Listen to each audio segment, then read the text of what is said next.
জয় শ্রীকৃষ্ণ বন্ধুরা। আমরা অনেক সময় এটা লক্ষ্য করে দেখেছি যে প্রয়োজনের সময় ভগবানকে ডেকে আমরা কোনো ফল পাই না, এবং যে খারাপটা আমাদের সাথে হওয়ার ছিল সেটা হয়েই যায়। আমরা বুঝে উঠতে পারি না যে আমাদের খুঁতটা কোথায়। কেন ভগবান নিত্য সেবা পূজা পাঠ ও প্রার্থনা করার পরেও আমরা যখন তাকে প্রয়োজনে ডাকি তখন সেই প্রয়োজনে কেন সাড়া দেয় না ভগবান? যেই খারাপটা হওয়ার থাকে সেটা কেন হয়ে যায়? কি সেই কারণ? এই সম্পূর্ণ জিনিসটার ব্যাখ্যা স্বয়ং ভগবান নিজে বুঝিয়েছিলেন এক ভক্তকে। আর সেটা না জানলে আমরা ভগবানকে যতই ডাকি না কেন ভগবান শ্রীকৃষ্ণের আশীর্বাদ লাভ করতে পারবো না। তাহলে আসুন আজকের এই ভিডিওটির মাধ্যমে জেনে নিই যে কি সেই খুঁত যার কারণে দুঃখ কষ্ট পিছন ছাড়ছে না। তাই আজকের এই বিশেষ ভিডিওটি মনোযোগ সহকারে শেষ পর্যন্ত দেখুন। বন্ধুরা, ভিডিওটিতে এগোনোর আগে আপনাদের কাছে একটু অনুরোধ রাখছি। আপনারা যদি এই চ্যানেলে প্রথমবার এসে থাকেন তাহলে অবশ্যই চ্যানেলটি সাবস্ক্রাইব করবেন এবং বেল বাটনটি অন করে দেবেন, যাতে সমস্ত ভিডিওর নোটিফিকেশন আপনার কাছে পৌঁছে যায়। এবং কমেন্টে জয় শ্রীকৃষ্ণ লিখতে ভুলবেন না। এবার চলুন ভিডিওটি শুরু করা যাক। পাণ্ডুরঙ্গ নামে এক গ্রামে এক শেঠ থাকত। তার ধন সম্পত্তির কোনো অভাব ছিল না। তাই পাণ্ডুরঙ্গ পুণ্য লাভ করতে গ্রামের চার প্রান্তে ভগবান শ্রীকৃষ্ণের 4টি বিশাল মন্দির নির্মাণ করলো। আর প্রতিটি মন্দিরে 2 জন করে পুরোহিত ও পুরোহিতের সহযোগিতা করার জন্য কিছু সেবক রাখলো। তার নির্মাণ করা মন্দিরগুলিতে গ্রামবাসীরা পুজো দিতে লাগলো, আর সবাই তাকে ভগবান শ্রীকৃষ্ণের এক বিশাল ভক্তরূপে শ্রদ্ধা করতে লাগলো। কিন্তু আসলে পাণ্ডুরঙ্গর মন থেকে কখনোই শ্রীকৃষ্ণের ভক্তি করত না। তাই ভগবানের দর্শন করা তো দূরের কথা, কোনোদিন নিজের নির্মাণ করা মন্দিরগুলো দেখতেও যেত না। শুধু গ্রামবাসীদের কাছে কৃষ্ণ ভক্ত হওয়ার ভান করত। আর যেহেতু পাণ্ডুরঙ্গ 4টি মন্দির নির্মাণ করেছিল, তাই সে নিজেকে অনেক পুণ্যবান বলে মনে করত। তারপর হঠাৎ একদিন পাণ্ডুরঙ্গের জীবনে এমন একটি সময় এলো যখন তার ব্যবসায় অনেক লোকসান হলো, আর ব্যবসা টিকিয়ে রাখার জন্য তার 100 কোটি টাকার প্রয়োজন পড়ল। কিন্তু তার তখন এত টাকা জোগাড় করার সামর্থ্য রইল না। এই চিন্তায় পাণ্ডুরঙ্গ ভেঙে পড়ল। জীবনে এত পুণ্য করা সত্ত্বেও কেন তার সঙ্গে এমন হলো? তার মনে এরকম ভাবনার উদয় হলো। অনেক ভেবে পাণ্ডুরঙ্গ একটা রাস্তা বের করলো। তার মনে হলো শহরে তার নির্মাণ করা মন্দিরগুলির মধ্যে যে কোনো একটি মন্দিরে গিয়ে ভগবানের কাছে প্রার্থনা করলে কেমন হয়। কারণ তার ধারণা ছিল ভগবানের মন্দির নির্মাণ করার কারণে ভগবান তার কথা অবশ্যই শুনবেন। এমন চিন্তাধারা নিয়ে পাণ্ডুরঙ্গ পরের দিন খুব ভোরবেলায় উঠল। কারণ পাণ্ডুরঙ্গ সবার আগে পৌঁছে ভগবানকে নিজের চাহিদার কথা জানাতে চেয়েছিল। যেমন ভাবনা তেমন কাজ। পাণ্ডুরঙ্গ খুব ভোরে উঠে স্নান করে শুদ্ধ পোশাক পরে ছুটল মন্দিরের উদ্দেশ্যে। মন্দিরের দরজা তখনও খোলেনি। পাণ্ডুরঙ্গ দেখল এক ভিক্ষুক তার আগেও সে দরজার সামনে দাঁড়িয়ে আছে। এই দেখে সে উদাস হয়ে গেল আর ভাবতে লাগলো একজন ভিক্ষুকের ভগবানের কাছে আসার কি দরকার পড়ল। আর ভিক্ষুকটাও ভাবলো পাণ্ডুরঙ্গের মতো ধনী ব্যক্তির মন্দিরে আসার কি দরকার। কিছুক্ষণের মধ্যে পুরোহিতের সেবকরা মন্দিরের দরজা খুলে দিল। আর ঠিক তখনই ভিক্ষুকটি ভগবান শ্রীকৃষ্ণকে প্রণাম জানিয়ে প্রার্থনা করে বলল, হে প্রভু, আমার ছেলের শরীর খুব খারাপ করেছে।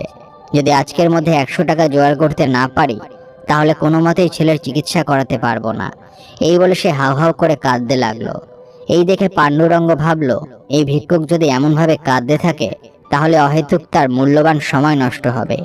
এইভাবে পাণ্ডুরঙ্গ তৎক্ষণাৎ পকেট থেকে 100 টাকা বের করে ওই ভিক্ষুকের হাতে দিয়ে বলল, যাও ছেলের চিকিৎসা করাও। 100 টাকা পেয়ে ভিক্ষুক তো খুব খুশি। সে আনন্দের সঙ্গে ভগবান শ্রীকৃষ্ণকে প্রণাম করে জয় শ্রীকৃষ্ণ বলে বিদায় নিল। তখন পাণ্ডুরঙ্গ ভগবানের কাছে প্রার্থনা করে নিজের সমস্যার কথা জানালো। হে প্রভু, 100 টাকা নয়, আমার প্রয়োজন 100 কোটি টাকার। আজকের মধ্যে 100 কোটি টাকা জোগাড় করতে না পারলে আমার ব্যবসা বাণিজ্য সব ধ্বংস হয়ে যাবে। তাই কোনো মতে আমায় 100 কোটি টাকা জোগাড় করে দিন। তারপর পাণ্ডুরঙ্গ এই একই কথা বলে যেতে লাগলো। আর এমন সময় পুরোহিত ভগবানের পূজা শুরু করতে এসে তার এই প্রার্থনা শুনে ফেললেন এবং বললেন, পাণ্ডুরঙ্গ, একজন ভিক্ষুককে তো তুমি 100 টাকা দিয়ে নিজের স্বার্থে মন্দির থেকে বিদায় করলে। এখন এমন কেউ থাকলে ভালো হতো যে তোমাকে 100 কোটি টাকা দিয়ে মন্দির থেকে বিদায় করত। পুরোহিতের এই কথা শুনে শেঠ পাণ্ডুরঙ্গের চোখে জল আসলো। পাণ্ডুরঙ্গ বলল, পুরোহিত মশাই, আপনি এমন করে কেন বলছেন? তখন সেই পুরোহিত মশাই বললেন, পাণ্ডুরঙ্গ, এটাই বাস্তব। তুমি ভগবান শ্রীকৃষ্ণের এত মন্দির নির্মাণ করলে কিন্তু কখনো ভগবানকে দর্শন করতে আসলে না। আজ এলে, কিন্তু তাও শুধু নিজের স্বার্থ সিদ্ধির মতলব নিয়ে।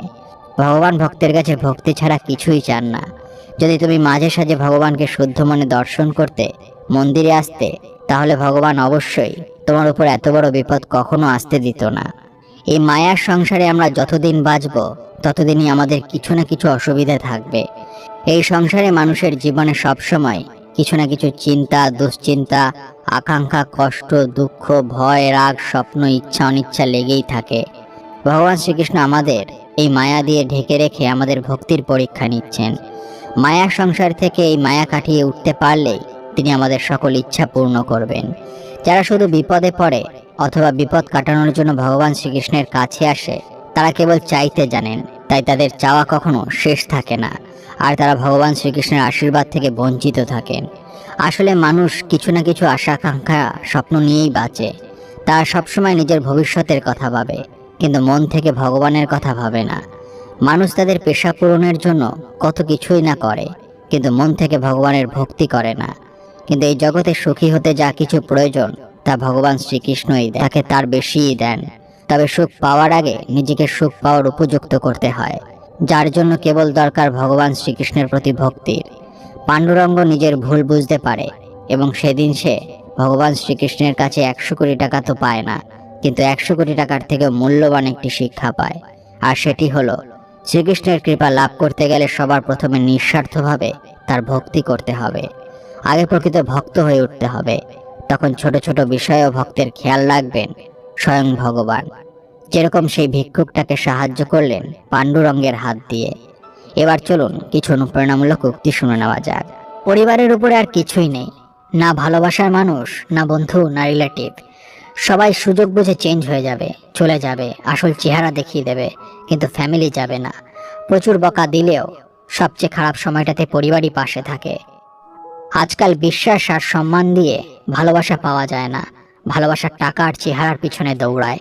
তুমি ভিতর থেকে যতটা কঠিন হবে, মানুষ তোমার দুর্বলতার সুযোগ ততটাই কম নিতে পারবে। মনে রেখো, প্রয়োজনের থেকে বেশি যে কোনো জিনিসই মানুষের কাছে গুরুত্বহীন। নিজেকে শক্ত করুন, সস্তা নয়। প্রতিটি মানুষেরই নিজস্ব কিছু আত্মসম্মান বোধ আছে। তোমার ভালো সময়টা তাদের সাথে কাটাও যারা তোমার খারাপ সময় তোমার পাশে ছিল। অপরিচিত থেকে পরিচিত হওয়ার গল্পটা যতটা রোমাঞ্চকর, পরিচিত থেকে অপরিচিত হওয়ার গল্পটা ততটা বেশি যন্ত্রণাদায়ক। বাস্তবতা বুঝতে নির্দিষ্ট কোনো বয়সের প্রয়োজন নেই। তুমি যতই খারাপ পরিস্থিতির মধ্যে দিয়ে যাবে, তোমার মধ্যে ততই বাস্তবতা বোঝার ক্ষমতা হবে। অপেক্ষা হলো শুদ্ধতম ভালোবাসার একটি চিহ্ন। সবাই ভালোবাসি বলতে পারে, কিন্তু সবাই অপেক্ষা করে সেই ভালোবাসা প্রমাণ করতে পারে না। অপেক্ষা একটি বড় বিরাট গুণ, যেটা সব সম্পর্কে থাকে না। আর যে তোমাকে সত্যি ভালোবাসে, তার মধ্যে এই গুণটি অবশ্যই প্রকাশ পাবে। তোমাকে অনেকজনই ভালোবাসবে, তার মানে এই নয় যে সবাই তোমার পাশে থাকবে। দুনিয়াতে খুব অল্প কিছু মানুষ আছে যারা আসলে আলাদা। সারা জীবন সেই সব মানুষ কখনো আপন হতে পারে না।